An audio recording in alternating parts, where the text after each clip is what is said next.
Good evening, and welcome to Outside of the Grid, a podcast by Brad Barfield and Donald Henslee, where we have extraordinary conversation with so-called ordinary people that you meet driving down the street or in the stores, but you don't know their backstory until you learn it here, way out here, outside of the grid. Welcome to the show.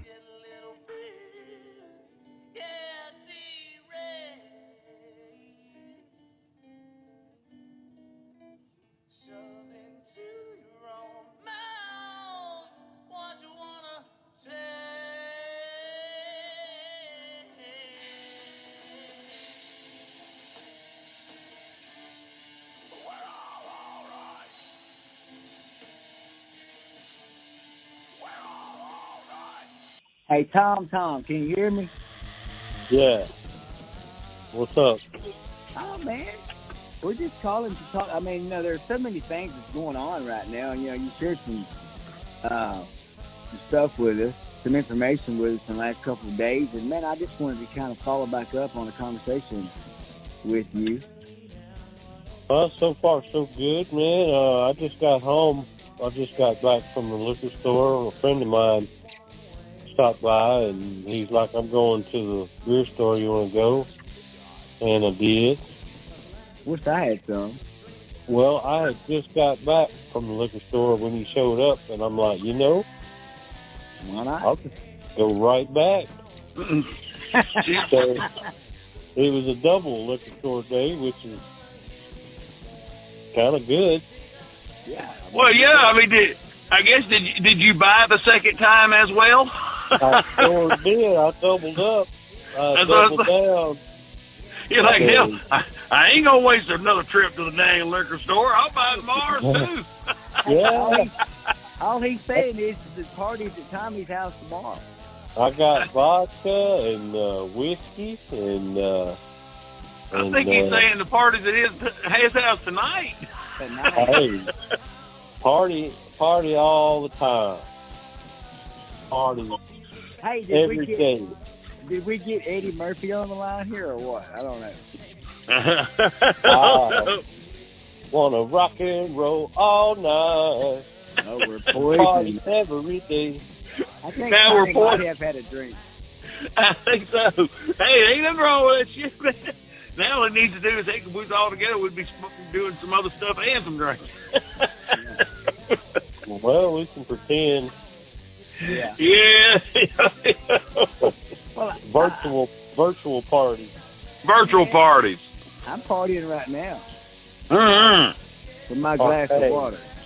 Partaking. Well, there you go. So there's our party. I mean, hey, I would love to have a beer right now to go along. I just don't happen to have one, and I ain't going to go to the damn liquor store. I just ain't going to do it. I wish I had one, too. About 3 of them, I'd probably be so damn drunk I'd be stumbling home. You know what I mean? Well, I actually enjoyed the fact when I got to that point where I could actually buy a 6-pack, and it lasts 3 days. Just 2 beer in the evenings. And, man, I'm ready to go to bed. I'm good. And I don't even do that all the time. But, there was a while after I quit drinking, of course, since back in January completely. Other than, a beer every now and then. There for a little, hey, I did that, and it was great. Yeah. I just can't do it all the time. But anyway, but, yeah, 2 beers is like, yeah, I'm done. Well, a lot of those beers these days, man. Tommy, he's drinking vodka. Do you drink beer, Tommy, or no? Yeah, I'm drinking. I drank the Dos Equis earlier. The green or the amber? The green, yeah. That's the best one, man. Oh yeah. The most interesting, man. I started off with a margarita or two, and then I had a. What was that? I had a Dos Equis, and then I had a White Claw. So I'm kind of. That's why he answered tonight, Brad. That White Claw gets is what I hear. Isn't it? Yeah. It ain't. White Claw? What is it? I don't think it's just a White Claw. I've been mixing it up. But what is a White Claw, though? I don't know. Is that the It's crazy a seltzer. It's a seltzer. You take the seltzer water, just like it's water and seltzer, and the flavoring, which is like blackberry, and it's like a beer worth of, got a shot of booze in there, just like 5%. But it tastes like seltzer water.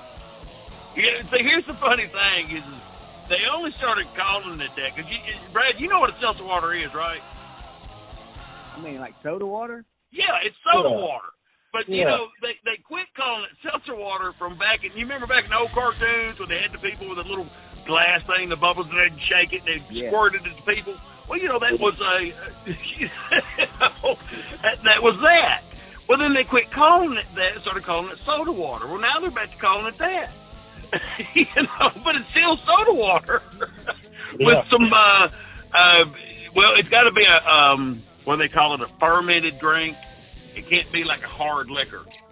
So it's kind of, that's why they're listed as a wine product, like a wine cooler and stuff. I tell you, for me, if I'm gonna have any kind of alcohol, I do like a good beer. Now I'm talking about like a Guinness, a good stout, a good extra stout, a drought.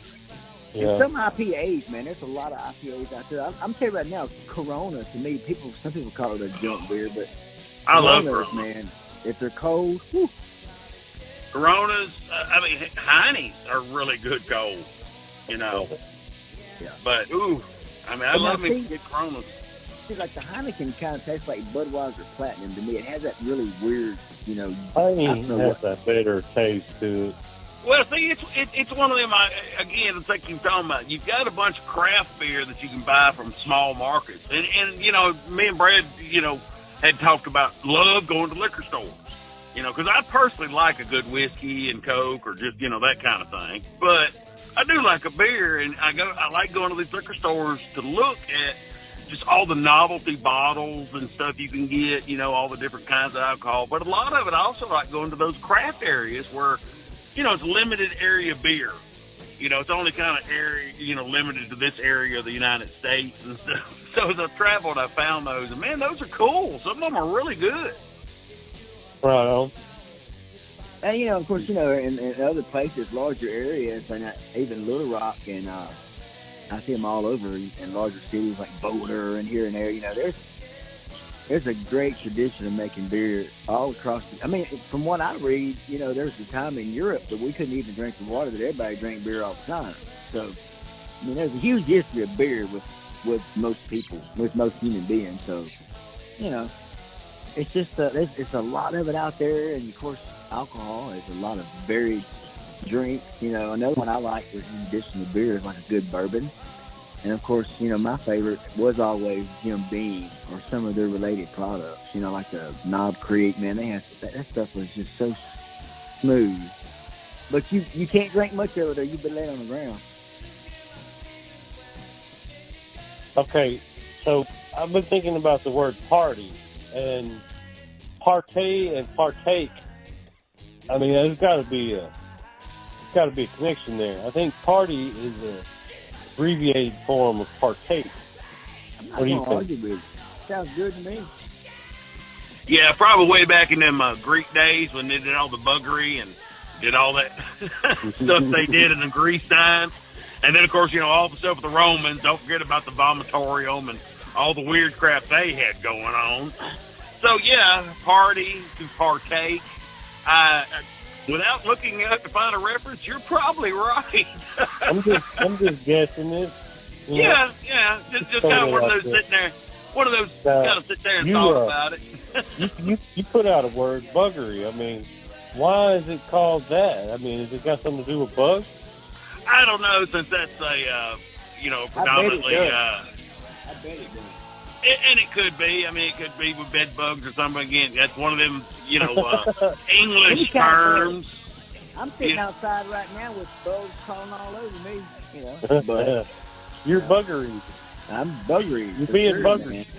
You're being buggery right now. Well, don't be telling nobody in England and London and over there that you like being buggered. Yeah, they may do something unpleasant. I love being buggered. Yeah. Well, come on, mate. Yeah. I got a special surprise for you, buddy. That's right. I got a poison wand for you. Yeah. Hey, now speaking of not a poison wand, but a wand, and attached to a crane and a video that we all watched together, or some of us watched. Man, that was some pretty spectacular stuff, man. I started, what I'm talking about. Can you hear me? The biggest rocket ever made for like an hour. Dude, that was the most horrible segue I've ever heard in my life, Brad. That was horrible, man. hey, as a guy that's giving OSHA training, I could imagine, because, every crane driver, they have to watch the big blue clout. I would imagine that poor guy was, I agree, But I had to segue somewhere or the other because we were going down a dangerous path. No. I was, believe me, I had already figured we were going to kind of, nip that little piece at the end. I was listening to jump subjects. I heard anal sex coming up quick, okay? Damn. I had to pull the butt plug on that. Oh, yeah, no, I had already planned to. I said, after that last comment and the buggery, we'll be cutting that little piece out. But now it's got to stay because I agree, no more editing. Okay, so now I would just go, well, Tommy, tell us about the stuff with SpaceX and let him take off from there. We go from buggery to SpaceX? Yep. Hey, just think about the stress that crane driver had, man. Just think about that, though, man. That's some, I always admire people. It's just a load, man. It's just a load. How many million dollars load was it, that black thing? Well, it was all connected at one point, so he kind of had his hands on probably $1 billion there.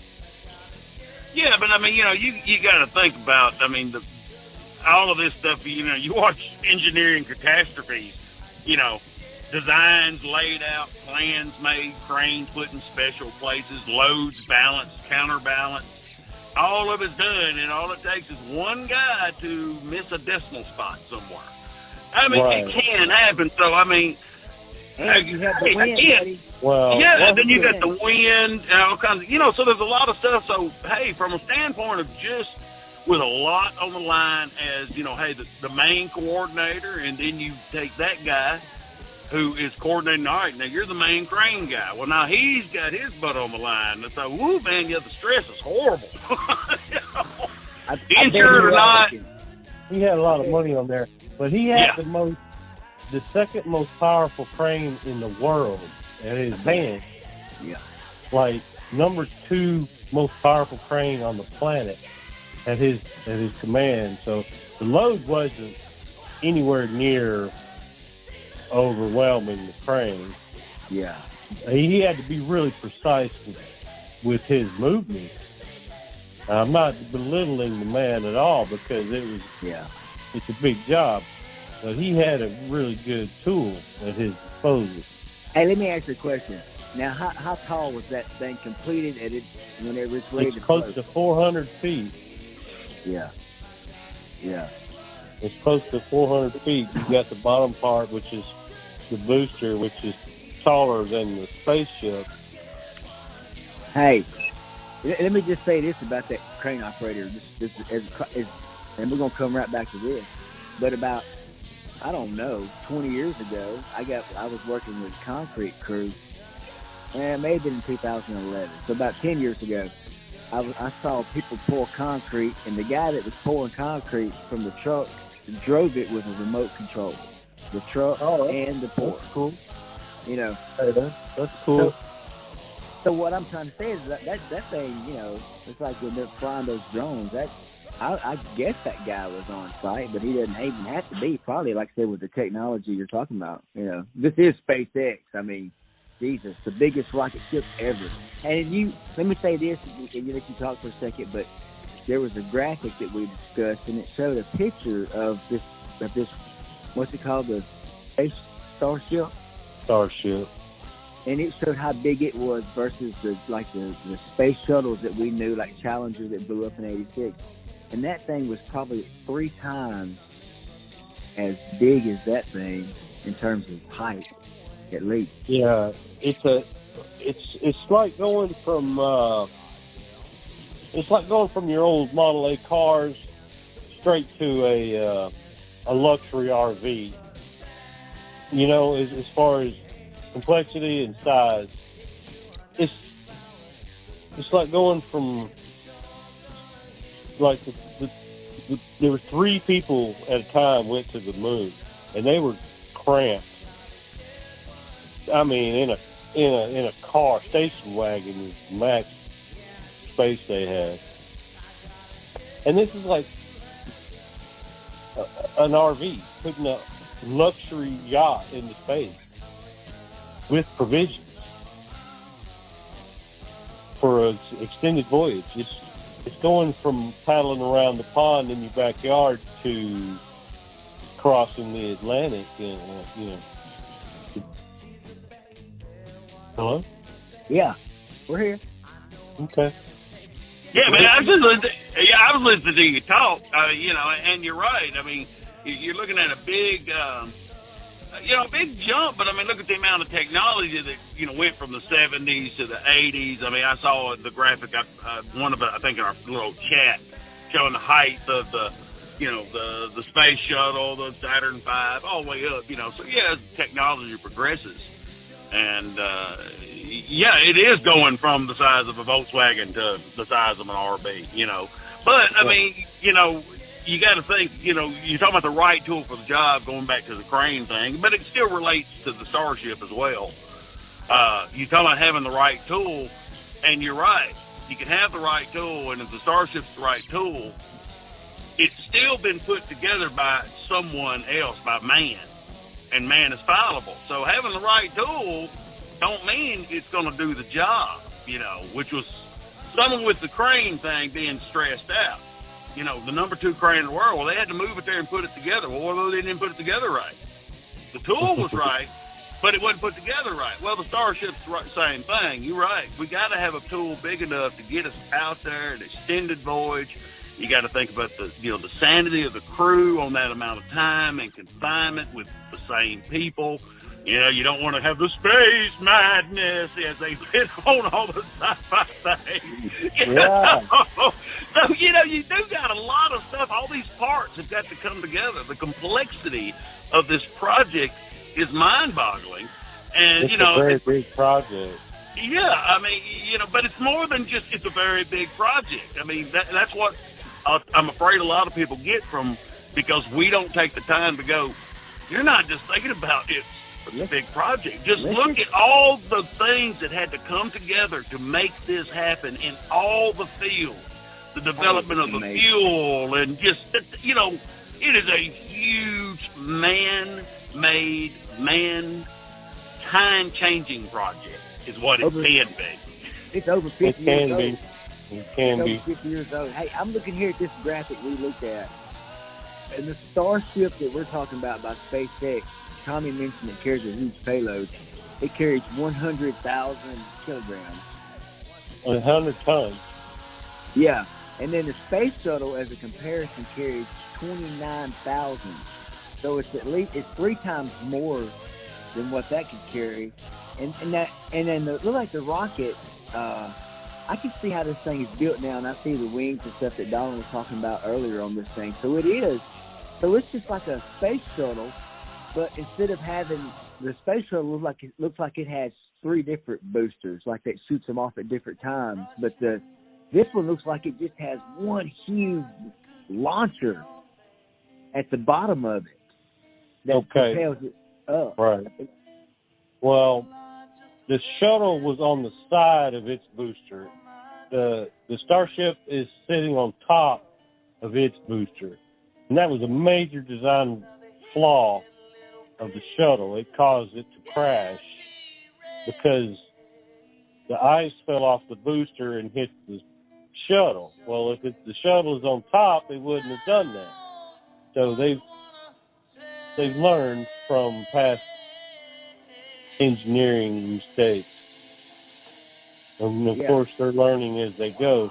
And the key to to it all is to just fly it a lot. I mean, yeah, it's going to fail, and you want to fly it 1,000,000 times, so you figure out how it's going to randomly fail before you even put a person on it. I mean, we fly airlines every day, and there's no escape tower on those. It either works or it doesn't.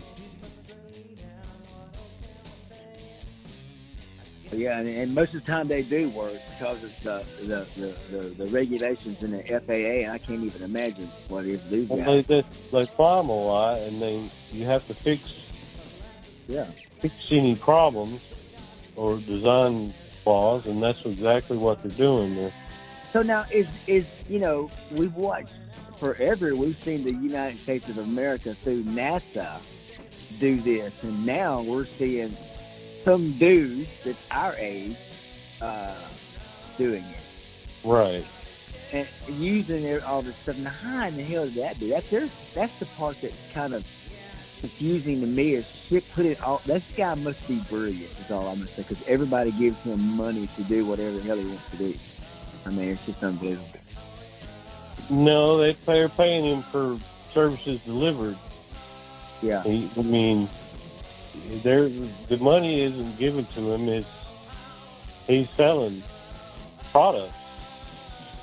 Well, but what I think Brad's referring to is, the rise of Elon Musk. I mean, if you know a little bit of his history, he started young and he got dedicated into doing something and he sold that, and he built on and he added. I mean, he had drive to do what he wanted to do, and what he did was, of course, he got to the point that people started believing this man can actually do what he's saying he can do. And that's when people started giving him money to invest in the SpaceX and stuff to do it. And, he got 9 of them, and he did like Tommy was saying.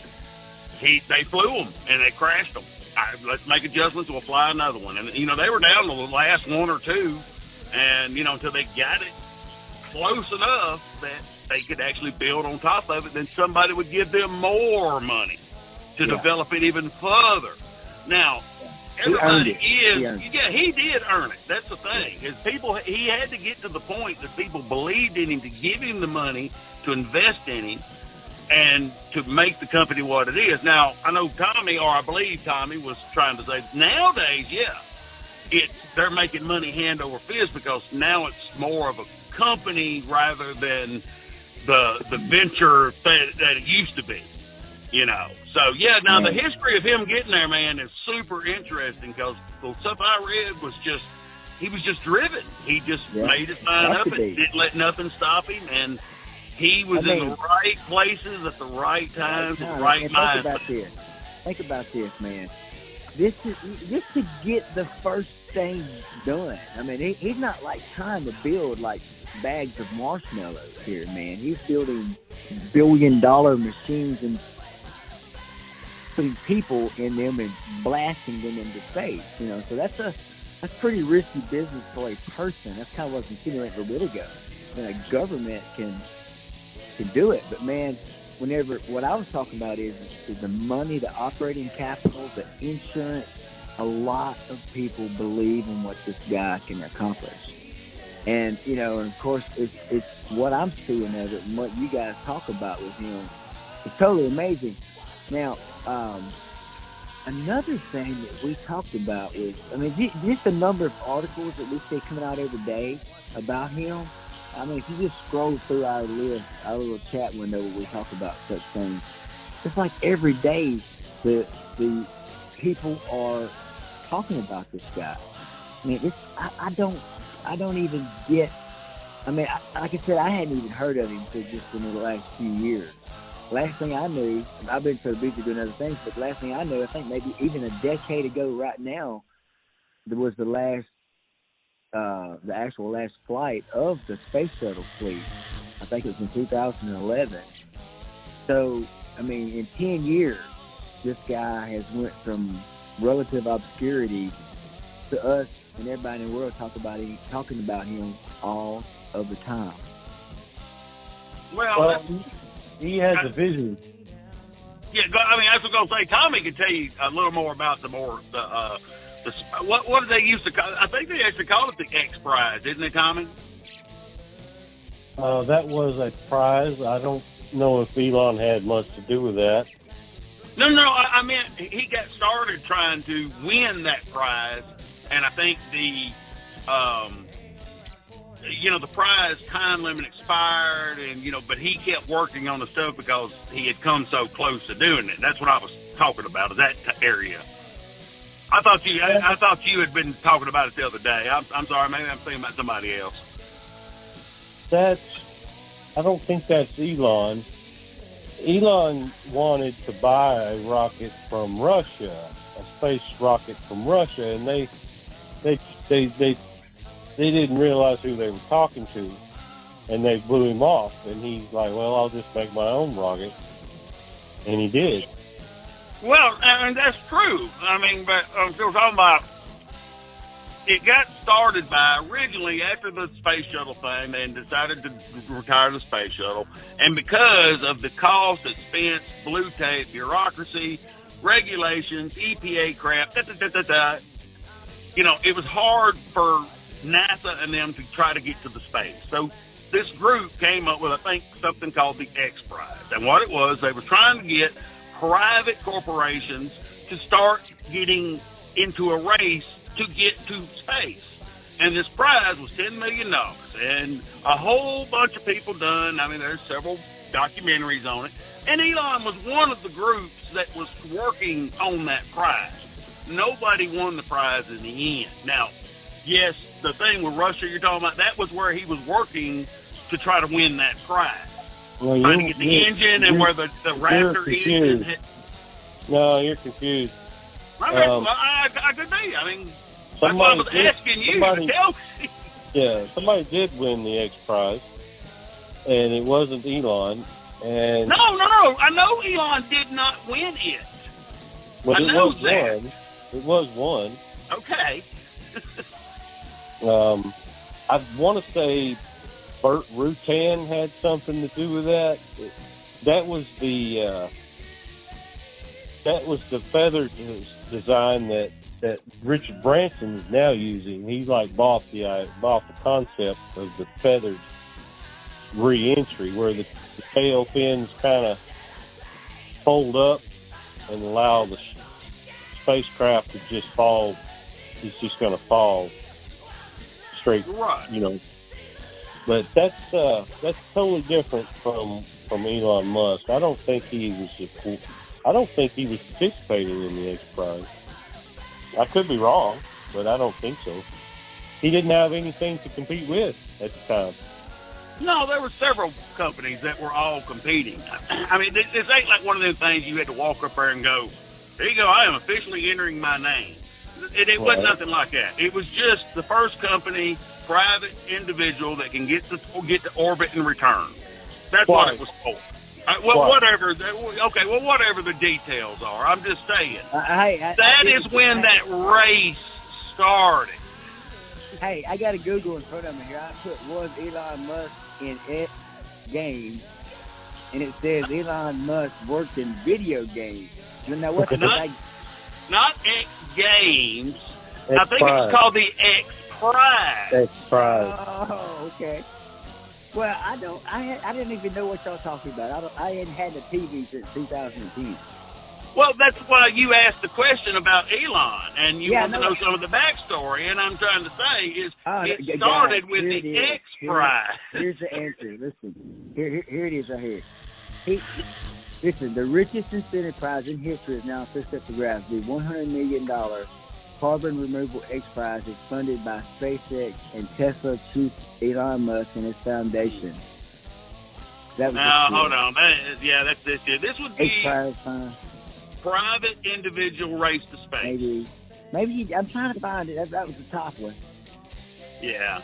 I think he's let's find it, man. We got Google. Well, that's fine. That's what I'm doing. There's an X Prize Foundation bio. He has that. But I mean, just because we don't want to be wrong, I mean, I don't want to. No. It was the Ansari, Ansar, Ansari X Prize. And Ansari was the name of the guy that kind of put the shit together.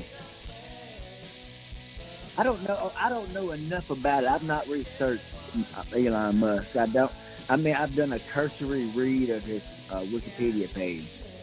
I've not read any deeper than that. I saw him on Joe Rogan smoking a marijuana cigarette, being funny, but being very smart and very weird about the digging holes in the ground, Well, I mean, the whole thing was, again, all of the big race that we're seeing. You want to know why people were talking about Elon. All right, well, Elon is just the one that got there first again.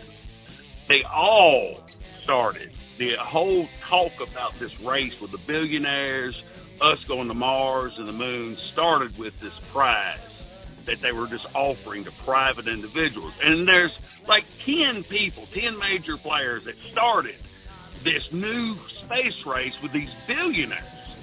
I don't know who actually won that first prize. I just remember there was going to be a prize, and a lot of these people started there with this new race. I'm like you, I don't know a lot of the details. I just kind of know, well, that's kind of where he got started and where he's at. And this is why everybody's talking about it now, is they kind of got there. Well, this doesn't mention about that, so we have to come back, leave this on the table, come back. But he does fund it now, and on his bio it doesn't mention it. It does mention some other things, but let's just come back to it later.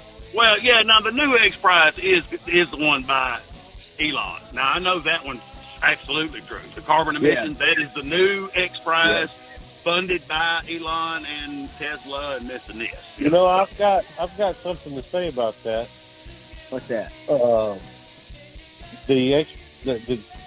I remember now. The new X Prize is not for space exploration; it's to reduce carbon emissions on Earth. Right. Yeah, that's the new X Prize that Elon. That was the prize, the reward for that. And I actually threw an idea to SpaceX, like I've thrown so many. Tell us about it. Tell us about it. I work with carbon-rich nutrients every day, and all septic tanks are black, and that's carbon. And that's because we pull the nutrients out of our food, and what's left is what it's made out of, is that's carbon. It's black. So I recommended that our current sewer systems, tons and tons and tons of carbon go through every day. Just pull it out of that. Duh. Yeah, but I mean, the infrastructure would have to be built to collect it. It's already there. Yeah, but I mean, that means you still got to go and pump it, don't you?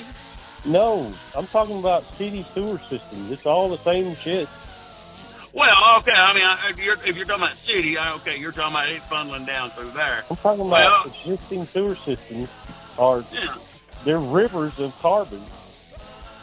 Well, yeah, but I mean, carbon is the most common substance on Earth. I mean, there's probably no feasibility to try to pull it out of food. That is the X Prize. No. It is to remove carbon emissions. It's the greenhouse gases, the carbon emissions, to be able to sustainably reduce carbon emissions and not reduce carbon. Well, when you take a shit, that's a carbon emission. Well, but that's it. I don't know if that's the poop doing that as much as it's the methane gas. Okay.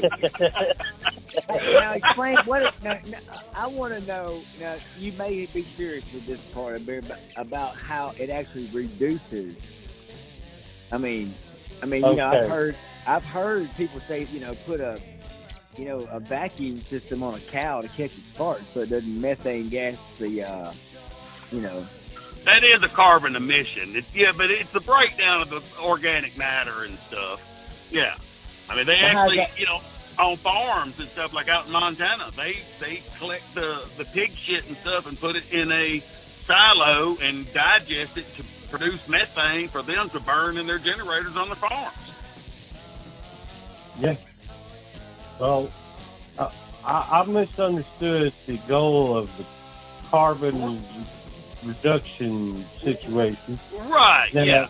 I mean, carbon is carbon. Yeah. It's the carbon emissions, and they're talking about the burning of fossil fuels, carbonized fuels and stuff. I mean, that's what the whole thing is. It's just they're offering money to try to get people off the middle ground of climate change and trying to get off of coal and petroleum products and trying to go more to solar and this and that. So his incentive is kind of like with the Tesla solar things, and the batteries and junk. Hey, somebody else worked on this just as hard as we are, and so he said, I'm going to put my money where my mouth is. Now, that's just a little article I read. I don't know if all of that is true, but that's kind of the gist of what I'm understanding of why he did it. Okay, I got a quick little story, and then I want to talk about whether it's already too late or not. But now, to Tommy, there, he's talking about the carbon. There was a company I came across up in North Arkansas, and it was two brothers, and one of them, not one of them, but both of them inherited property up in Pennsylvania, and the property was covered with what they called carbon. They didn't call it coal because it wasn't quite coal, it was carbon. It was a huge deposit of carbon. And, so they tried to do several things with it, and finally they came up with the idea. One of the brothers in Heber Springs was making barrels, but they decided that they would use the brother that made barrels to put the carbon that had been treated into these barrel type things and set up the cities as ways to clean the water. So they would get the carbon, they would treat it with certain ways, and they would put it inside of these huge barrels that were really like huge tanks. And they sold it to municipalities, and they made money. In fact, they made lots and lots and lots of money doing that. So, but like you said, though, that's a lot. If you think about the human poop situation, I don't know what it is, but I'm guessing it's so many pounds per day that we should be utilizing for something. We're just skipping down these systems. So in the past, we helped, fertilize. Yeah, well, yes. You have to be careful with human fertilizer because you can get a worm situation going on. North Korea has a bad parasite worm situation. That used to be the problem. They use human feces for raising crops. That sounds gross, though. That sounds gross. That used to be a problem back in the 80s and stuff with lettuce out of Mexico. They were telling people don't eat it because, down in Mexico where all these fields are coming, the people were, pooping and stuff just in holes, and of course the water was going through it, and that water and that feces was watering the plants, and people was getting parasites. And they weren't washing it. Oh my Lord! Yeah, but you think about that. That's been a huge problem forever. Just hearing about like a village. The other day I read this book called Life in the Medieval Village. It was in the year 1000, and of course, just like now, they have huge sewage problems. And people then would just throw it in the street, and it was horrible. So, but anyway, that aside, that's the story and about the little company, and there's an opportunity there if you can figure out what to do with it, as Tommy said, with carbon. I do like the idea, but again, you earn your money if you pump that stuff, or if you work on plumbing systems. I mean, a lot of people, you just mentioned that with lettuce with fecal on it. Now, a lot of people probably won't eat lettuce if they hear this. But anyway, so without watching it really well anyway. But now, I heard the thing the other day that says that it doesn't really matter what we do at this point here. We've already gone past the point that we're already going to see huge change. In fact, we're already seeing huge change with the carbon that we already have too much in our system. But right now, it's just about slowing down enough to slow down whatever future other stuff may happen if we don't slow down. So what do y'all think about that? Anyway. We're all going to die. We're going to use up all the resources. We're going to overconsume and overfarm and over forest, and there's too many people, and we're gonna eat ourselves out of house and home, and we're gonna fight over water and whatever. Just drink your beer and eat your hot dogs and go about your shit. Don't worry about it. I mean, it sounds to me like the billionaires are saying hell with it and going on somewhere else. They're like, you people are crazy. No, they've bought their $1 billion bunkers, and they're like, well, fuck you, I got mine.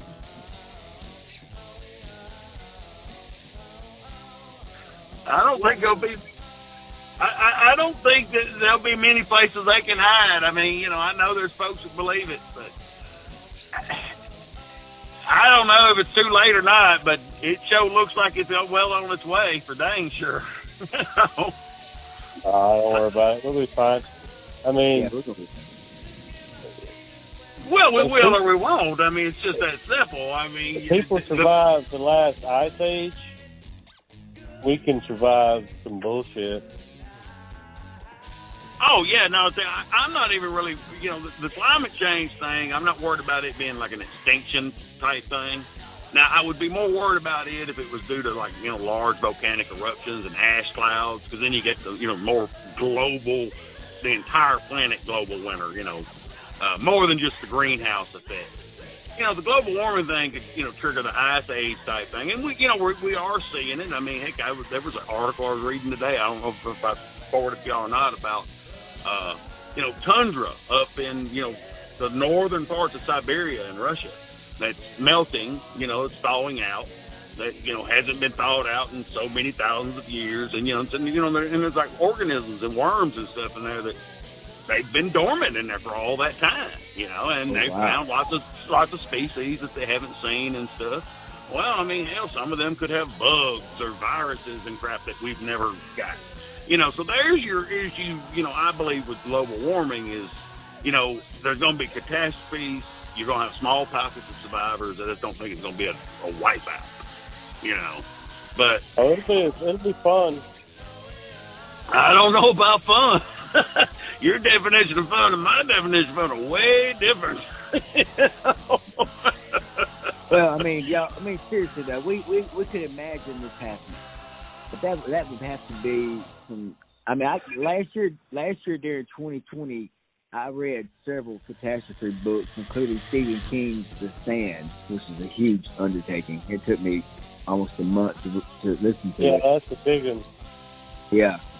But man, you know, reading it during that, I mean, you know, and then, you know, during the middle of that pandemic, you know, it kind of freaked me out, but also kind of gave me some balance too, because I did see that humanity kind of survived huge things. It wasn't as big as it was, and it was different, and, you know, people with different skills than you would have ever thought survived, you know what I'm saying, just according to you know, just a fictional account of it. But it is kind of fascinating, but I'd be curious to know. I mean, to me, I can't even conceive of it happening. I could conceive of people living. I feel like I'm a survivor. I feel like I don't feel like that in my lifetime anything bad could happen like that. But maybe my way out there, 4 or 5 generations. It's happening right now. I'm talking about where it affects your life. Oh, come on. Well, man, well, has the last 2 years not affected your life in a major way? How? COVID. I mean, has the last 2 years of COVID not affected your life majorly? Did it make you change? It has. Yeah, well, see, there you go. You've had a but that's life change. That's not. Now, wait, there's not, another one. Here's another example of a life-changing event. That's not climate. That's not climate, though. But now, I got what you're saying, but it's not even fun. No. That, you know. No, but I mean, if you're talking about if you're not talking about but you're right, it is a change, though. That's for sure. Yeah. I mean, you know, and I just misunderstood what you meant. You meant you don't think we're going to see a huge change in our lifetime. And I don't know. I guess it depends on the degree of change you're talking about. I mean, I think we are seeing changes. I mean, look at the fires all over the world because of the droughts, you know, and this and that. And a lot of this is natural swings. our biggest thing is we're attributing to it. We're helping speed it up. You know, and because I was talking to a guy the other day, and that's, you know, I said something about, you know, he was talking about Biden them shutting down the oil line, and I was like, well, I mean, you know, this and this. I said, you know, electricity's good. We need to try to work on this, and they're like, well, you know, they're just all that BS about climate change because that stuff happens naturally and blah blah blah. And I said, yeah, no one disagrees that it. Well, I won't say no one, but most folks do not disagree that it happens naturally. But because of a lot of things Tommy listed about, you know, over-farming, overpopulation, fossil fuels, carbon emissions, you know, us pumping so much water out of the ground, you know, we're causing bigger changes than would normally happen over a time span. You know, and so, yeah, I mean, we're making it happen sooner, and I think we're making it happen faster than it would normally. Whereas if it would happen, say, every 5,000 years, we're making it happen at 2,500. Whereas if it would happen at 5,000 and take 1,000 years to happen, we're going to have it starting at 2,500 and make it only take 100 years to get as worse as it needs to be. Just because we've made such major changes that are not natural changes. And there's 9 billion of it. Yes, overpopulation. Well, here's the good news. A reduction in population will help the overall population. Well, yeah, I mean, it will help the Earth overall, but I don't think it'll help the overall population. It'll help whoever's left will be better off as well. Yeah, no, I agree with that. But now again, hey, this is the perfect segue into the balancing of nature. You know, climate change is the Earth, nature balancing. Overpopulation due to too many people, COVID. All right, I know the argument of, you know, China did it and this. I don't know if China did it. I don't know the evidence. I'm not going to take anybody's word for it. But I just, you know. Anyway, but let's just say it was natural. Well, and it's adapting. We're already seeing these different variants. Well, okay, well, if it is natural, like, you know, a lot of people claim, well, hell, that could be nature asserting it. We've got to have a population adjustment here. It could be the same thing, you know. Nature doesn't have a will that I know of. Do what? Nature is reactionary. Right, that's what I'm saying, is it's reacting to, this is, you know, COVID, if it is natural, could be nature's reaction to overpopulation. It's reacting like you're talking about. You know, I'm not saying it absolutely is, but it is a thought. Hey, look here. Here's something I know. Here's something I do know, and you all have to agree with me. If you don't, then you're wrong. But from something dead, something alive doesn't come. Am I right? Can something dead have something that's you know? Can a earth that's dead people? Can a apple tree that's dead make apples? No, it can't. So our earth is alive. I mean, it's an organism. I mean, you can't say that it's not, because it is. It's not the same kind of organism we are. And I could imagine that, you know, like our body, you know, inside of it is a bunch of stuff, and like, you know, stuff that we've learned about in the past year with COVID. Whenever there's too much of something there that's making me sick, it attacks it. And, you know, I could see that happening. I mean, it's a system. It's an organic system. And if something's doing wrong, if there's an ant biting you, you're going to kill the damn ant. Yeah, but you got a lot of folks that are still, you know, they don't know the definition of sentence. If it's not you and you can't speak to me, then, you know, you don't matter. Even though, you know, like you were mentioning your body, you know, the human body is a perfect example of the world. Pretend your body is the world that we're on. Inside of you, you have your heart. All right, well, that's America. You know, one country. And it has its own rules and shit that it has to follow. Now, it has to get along with the liver and the pancreas and all this kind of stuff. And if any one of them gets out of whack, old Russia, old liver over here, he's going to hop on old America. I mean, you know, they're all systems that have to interact, and the Earth's no different. It's a huge system like your body, and in that system, you have us. Hey, and if we act up, it's going to kick our butts.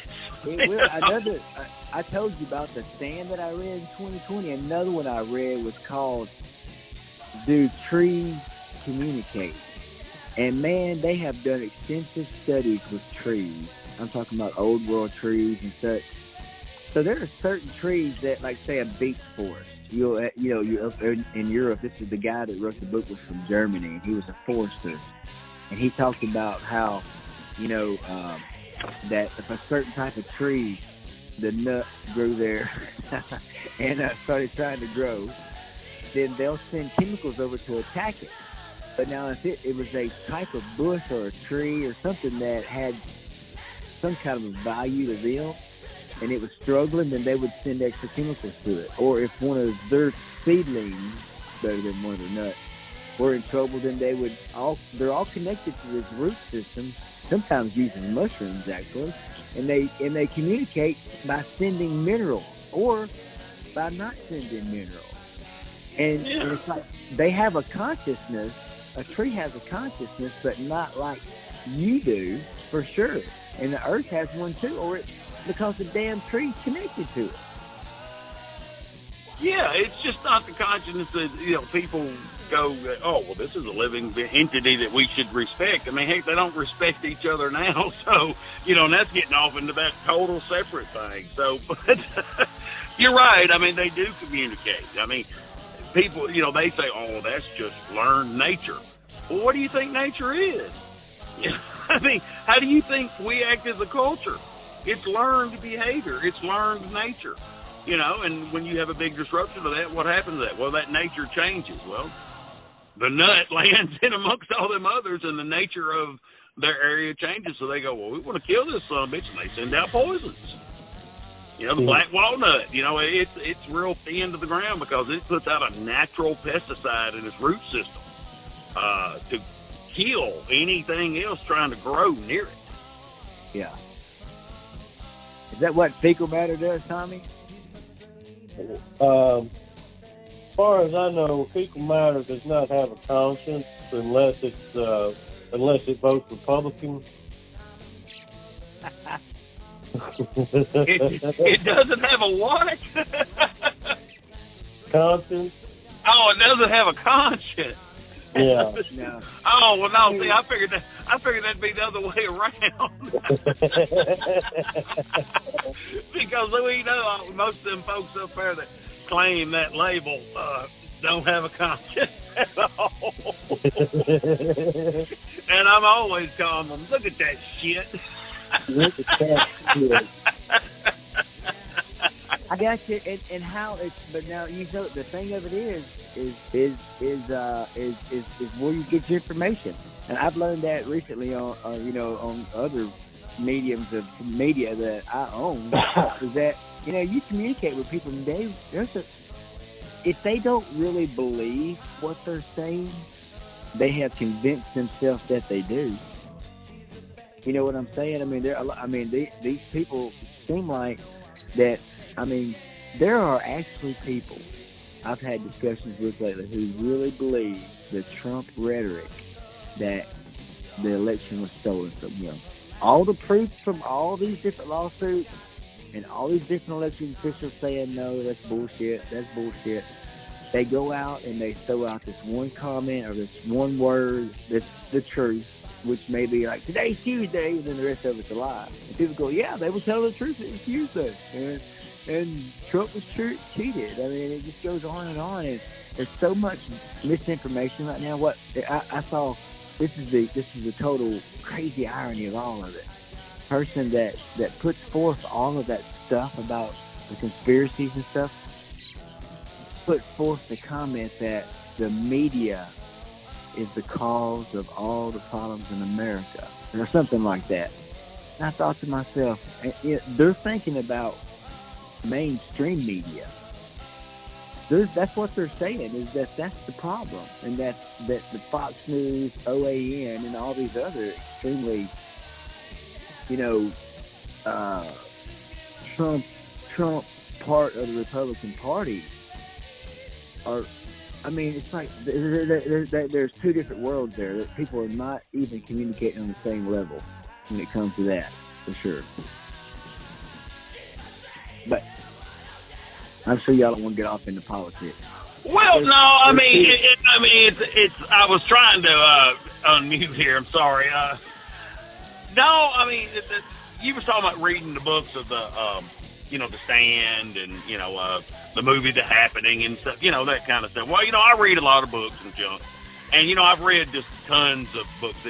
The things we're seeing today, I have seen as plots, and I always thought they were just these rote little, cheesy kind of plots that are super entertaining to read, and it boils down to what's happening. Some guy that really don't need to be in power gets in power, and somehow the people that are doing okay get blindsided, and all of a sudden, and it's a space opera. It's just on Earth, and I mean, look at history. Look at Napoleon. Look at Stalin. Look at Hitler. Look at really dumb people they put in the power over the years that just got there by fucking happenstance. Well, yeah. Well, a lot of those folks did, but a lot of our thing is, and I've made this comment before. It's not where we are is not just all one party's problem. I mean, this is a problem of laziness and complacency of the voter people. I mean, because hey, that last election, I do not believe there was this just rampant crap like they're talking about, but that massive influx of voters just proves to me beyond a doubt that, y'all, there has been a ton of you people been being lazy has got us to this point. And, hey, I'm in that group. I'm guilty as well. Tommy, do you vote? Do you vote, Tommy? Oh, sure.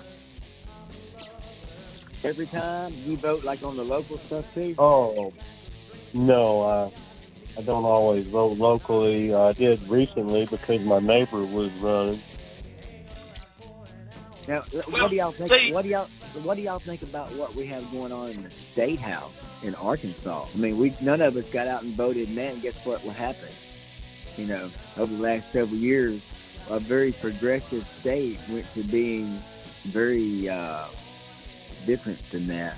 Arkansas has been conservative for quite a while. I mean, at the State House, though, look here, Gore took this county. You say, wow. But I mean, in less than 20 years, it's changed. Well, yeah, but you're also got to look at the, it's changing because of the rise of the new politics.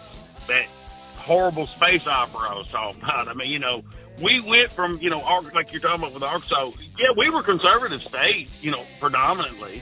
But it was still what I would call the old Southern Democrat type thing. You're just a left-wing Republican. You got conservative views, Republican views, but you're a little bit on the Democrat leaning, type thing, to Trumpanzee crazy. I mean, and everybody used to love government cheese. Yeah, I know. Everybody loved that government cheese. Shoot, my grandmother was on that for a long time. That was good cheese. But, I mean, it's just bad, with the media, like you was referring to on your thing. A lot of folks, they're saying, well, it's the media's problem. Well, where do you get your news? Oh, I get it from reliable sources. Well, what are those sources?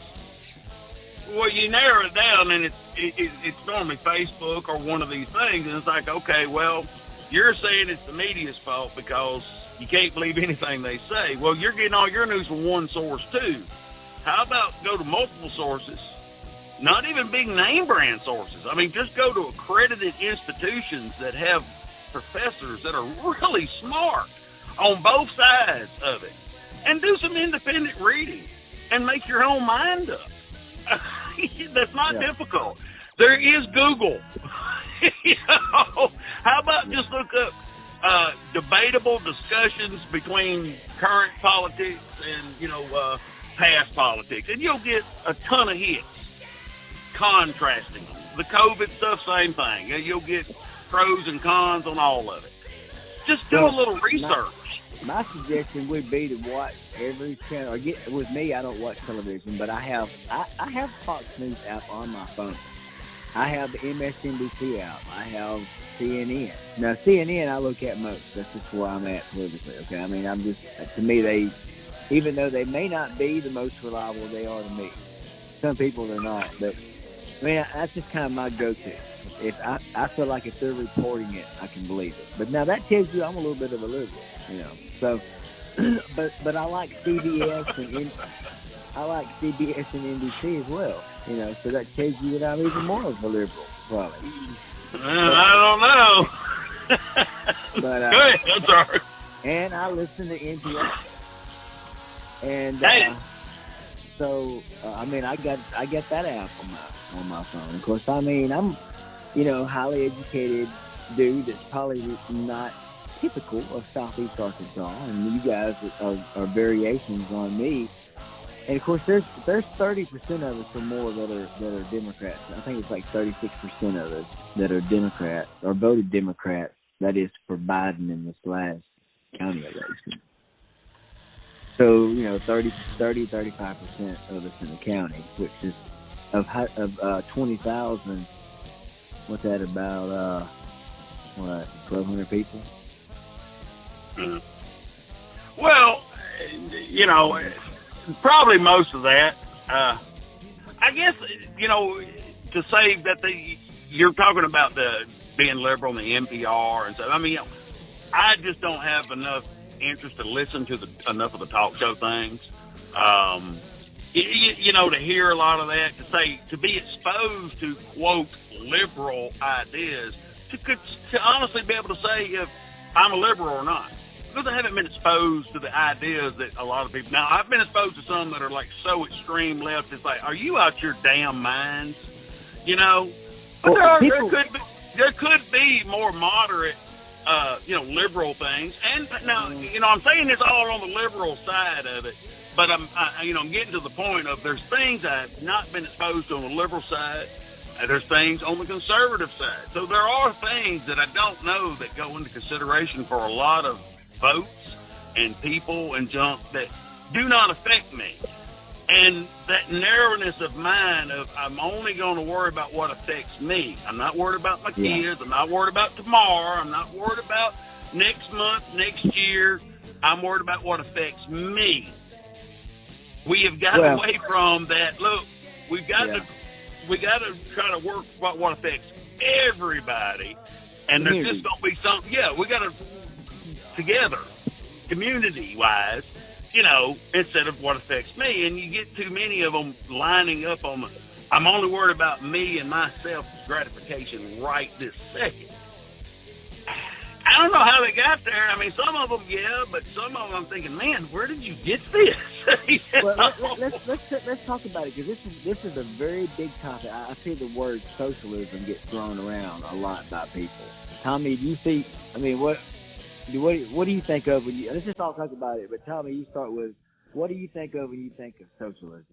What do you think people mean by that? I like to think of it as everybody helping everybody else out, so that we reduce suffering and lift the country up as a group of bunch of different people. You know, I mean, socialism is democracy itself.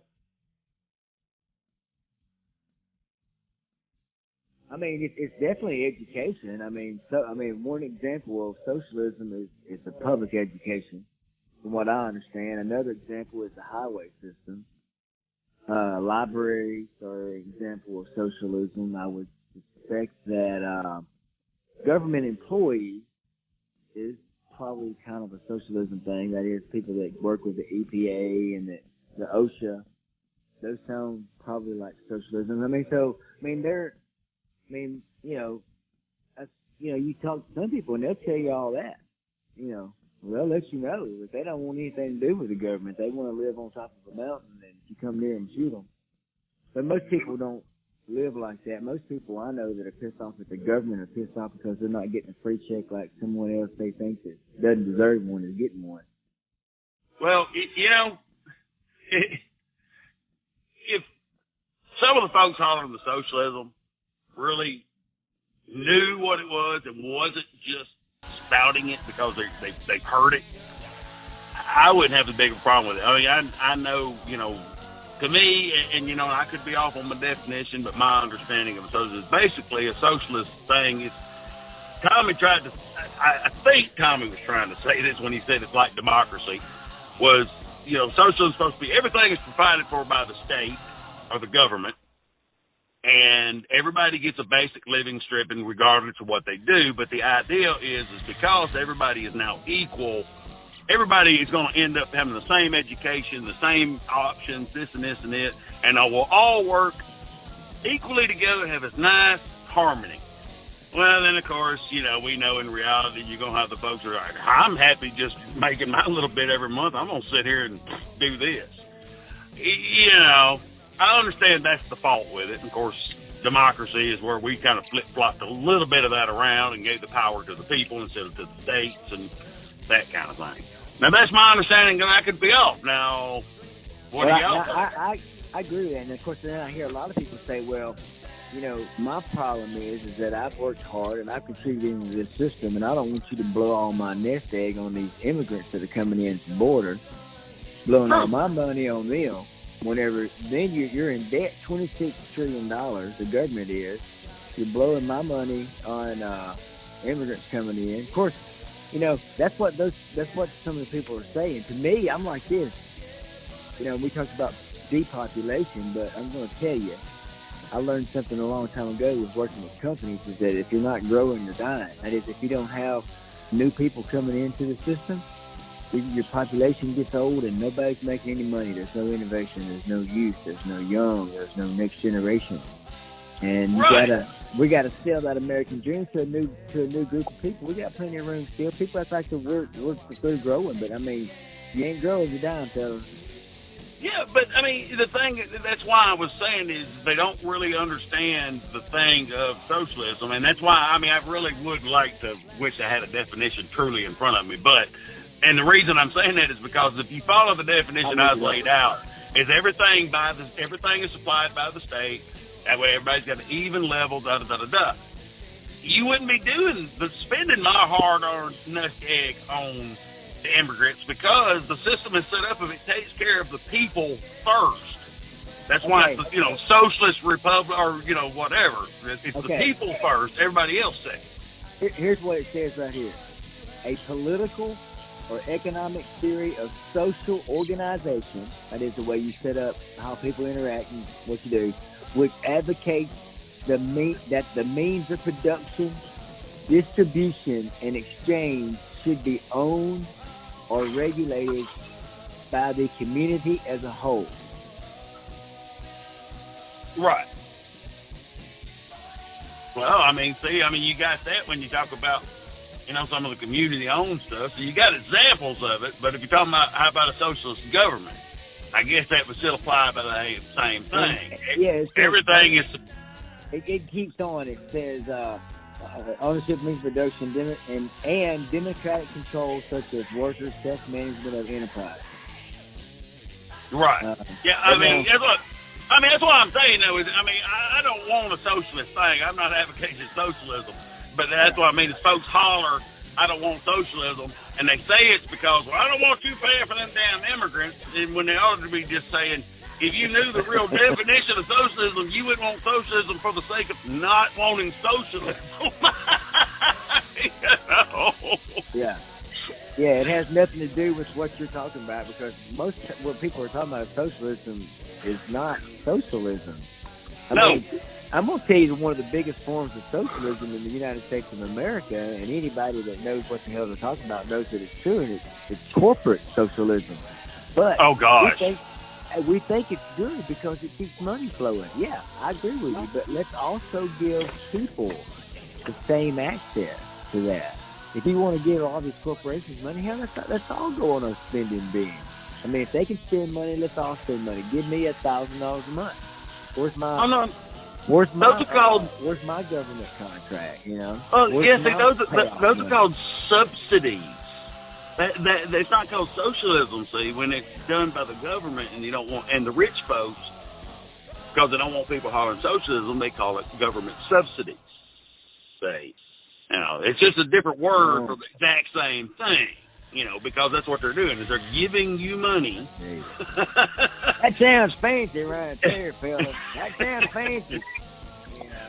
But yeah, it's socialism in another name, is all government subsidies are.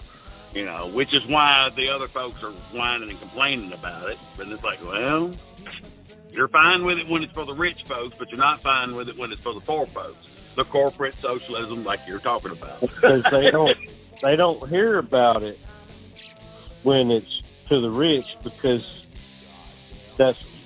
they're happy. But you hear about it when they're not getting money, you're going to hear about it. Right, yeah. I mean, Yes, it's, you will. as I say, when it's the rich, it's called, well, we're receiving government subsidies to help keep the businesses afloat so we can keep the workers working. It's government subsidies. Whenever it's, I need help to pay my rent and stuff because I've been stuck home and da-da-da-da and need a basic living stripping. Oh, no, that's socialism. You know? Even though it's still receiving free money from the government. It's just their definition of where it's going and why it's being used. Look, guys, everyone can't be like me and have multiple summer and winter homes. You guys, you got to win your expectations. And win Go 3 to ninjas. longer. And win 3 ninjas. I want a space yacht. Well, you can get one. Hell, they put one up the other day, and hell, nobody wanted it. They took it right back down. This goes to what I was saying a little bit ago. Okay, let's get Brad Barfield. I know y'all put hot. Let's get Brad Barfield, Tommy Thompson, Don Henslee, and let's go up here to Simmons Bank. Let's tell them we want to build a spaceship. Fucking A. Yeah. What are they going to tell us? What are they going to tell us? Versus what they told us? Look, I have experience. They're probably going to go, what they're probably going to do is, well, yes, sir, please step in here, and our loan officer will be with you. They'll close, lock the door, call the rubber room people. Yeah. I mentioned them because they are a good bank. They gave me a line of credit, always. But, but I could go in there and get a few thousand. I can't go get a few billion, No. You missed the, I think you missed a little joke a minute ago. You thought I was laughing about us going to the bank. But did you hear what it was? Tommy said he wanted a space yacht. And I said, well, hell, Tommy, they put one up the other day and took it right back down. Nobody wanted it. Right back down. No takers. I got you. I misunderstood. Yeah. Apparently no one does want it. Nobody wanted it. They took it right back down. Actually, I bought it. Oh, that's why they took it down. Okay, it's on the way. Amazon shipping. Yeah. What was that thing anyway? Was that like a training activity? What the fuck was that anyway? Yeah, why would you do that? Call it a fit test, but I really don't know what the big deal was. It could have been something as simple as his son's birthday was that day, and he wanted to surprise his birthday. When you're a billionaire, you can do crazy shit like that. Well, you probably can, but I somehow really doubt it. From an engineering standpoint, and I am not an engineer or nothing like that, but just from a technical and industrial guy, from the experience I got, I would call that one of those test runs. Where they got we're gonna get it to this point. We know we can do it. We got all the steps right. We know we do this. This is how fast we traveled. And as they run into problems, this choker ain't long enough, or this bolt ain't right, or, those kind of things, they're able to do this test where, without a whole bunch of other stuff in there, because, once they actually mount it, there's a lot of stuff they got to do that can't ever be undone until it actually gets into space and blows apart. So, you don't want to get it up there and be like the bridge built from two sides and you get in the middle. Well, boys, we're off about a half an inch up here. Bad time. Yeah. Yeah. Now that's what I think is why they did it. I could be wrong. I want to stretch both of your brains just a little bit more. Yeah. And I'm gonna talk about. I'm gonna put out the word Elon Musk, and then I'm gonna talk about the book by Ayn Rand, and it's called Atlas Shrugged. Have you guys ever read that or know about that book? I've heard the name, but I've never read it or really even know what it's about. I don't know the book. I haven't read the book. I mean, it has more pages in finer print than The Stand. So, it's kind of one of those classics, almost kind of like Odyssey and a couple of others. They tell people to read. It's it's literature. They talk about classes at college about it. Yeah. Because it is a pretty in-depth book. But again, other than that's about the extent of it that I know about the book.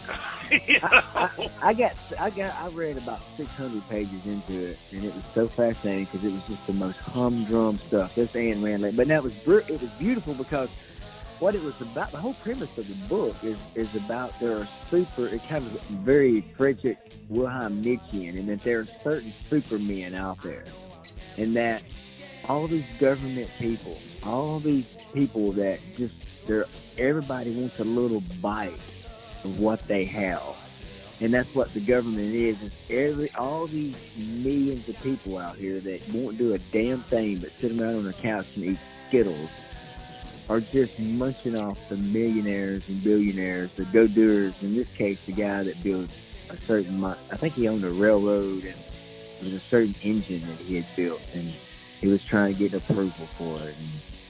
And then there was a certain phrase that everybody used about a certain name. I can't think of it now. But anyway, it talked about that because he was very, a lot of people follow that Ayn Rand movement several years ago, and those are the same people that went off into what's called the Tea Party, and then they added in, those were business class people, the people that had time to sit around and read about economic things, the people that owned companies and stuff, small companies. And a lot of those people kind of moved over from the Tea Party into the chimpanzee group. But that's an interesting book. If you want to be the boredest you'll ever be, I'm sorry, Ayn Rand family, but that's pretty boring reading for me. But I know there's deep significance to a lot of people in that book. No thanks, man. No thanks. Dude, I've heard too many crackpots quote that book as justification for being retarded. No thanks. Well, but some of those. Well, and that's what I mean. It's got to be one of them things of I wouldn't want to read it because I just don't care enough. But if you wanted to, if you were really into the political thing and you wanted to, truly figure out both sides, and you got to read the stuff that they read, even if you don't agree with it, to try to understand some of their stuff. I mean, to give you insights, and especially if they say, "Hey, this is the basis of our thing." Well, what in here made them believe this? No. So I couldn't do it. So I can see it being a good thing for somebody that's a political student. I don't want to read Hitler's book for any reason. No. But that's because we're not fascists. We're not into the killing of the Jews and the fascists. But now, I have read that book as well. Not like that. And I was in college in liberal arts. I was a psychology major and a business major both. But in psychology and the social sciences, we were actually assigned to read books like that. And, of course, I read at Mein Kampf. I read the Cliff Notes enough to understand what was going on with it. And a lot of the other stuff as well. They put it in your brain. That's why a lot of people hate college, because it makes you read about these other ideas. Don't get me wrong. There's understanding why you're, I'm going to use the word adversary, but I don't know what else to use. There's understanding why your adversary thinks the way they do by understanding their information sources, and then there's absorbing it. You know, like I see Fox News just enough to realize, just enough to know that they're still fucking manipulating their viewers. You know, I understand. Yeah, I mean, you know, the living the book versus reading it and just seeing a different point of view. And understanding where they're coming from because you understand what they're reading. Like the books, Mein Kampf or Ayn Rand's, whatever. Yeah. There's understanding the concepts. Like, I've tried to read right-wing books before, and it is just complete fucking bullshit. Right. Well, I agree. I mean, you know, and that's what I'm saying, though, is people like us, you know, like, Tommy, you wouldn't read it because you think it's bullshit. You know, all right, well, and the reason you said the thing about the Hitler, and I was getting to the thing of, you know, well, we wouldn't read it because of we were Jews or fascists. We would read it because we would want to just find it interesting. I mean, you know, the art of war. I ain't going to war or nothing, but I found it interesting. I haven't ever completed it, but I just read it because it was cool. It applies to life. Well, this book doesn't apply to life, but it's a good guide to don't do that shit. You know, there are worse things they can get in on us. Because the problem, we ain't talked about Facebook. You know, of course, Facebook is a great resource, man. It's so great to keep up with friends and, you know, just I mean, you know, it has its purposes. Okay, you can find good in it, but it's also, as liberal as Mark Zuckerberg goes out there and pretends to be, it is on his platform that most of the lies, the misinformation that is circulated through the left and the right is came right through him. And of course, people talk about whether to regulate that or not. I don't know. That's a big question. Yeah, because, I mean, you get into a lot of stuff that is not that you know, you got to, if you regulate one, you got to start regulating another. So, but, I mean, the reason we read some of that, you know, is to exactly what Brad's saying now.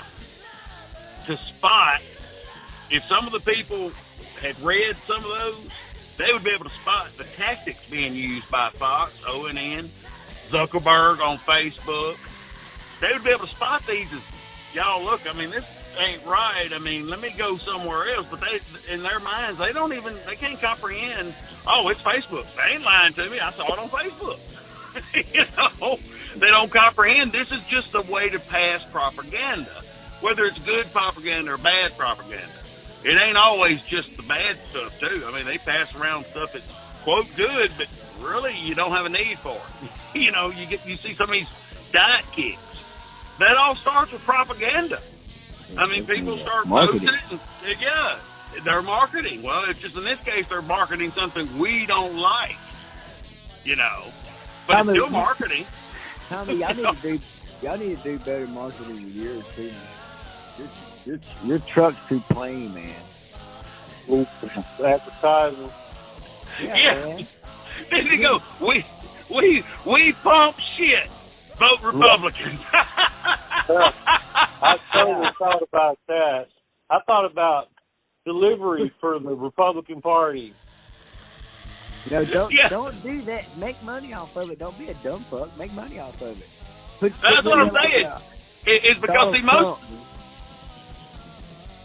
Go ahead, Donald. No. I gotta go to bed, man. I gotta go to bed. It's my bedtime. I'm trying to let people ever sleep. Oh yeah, no. No, man, we're stoked up on sativa. Yeah. I didn't get a big dose of butter this morning, so. I may be sleepy by tomorrow.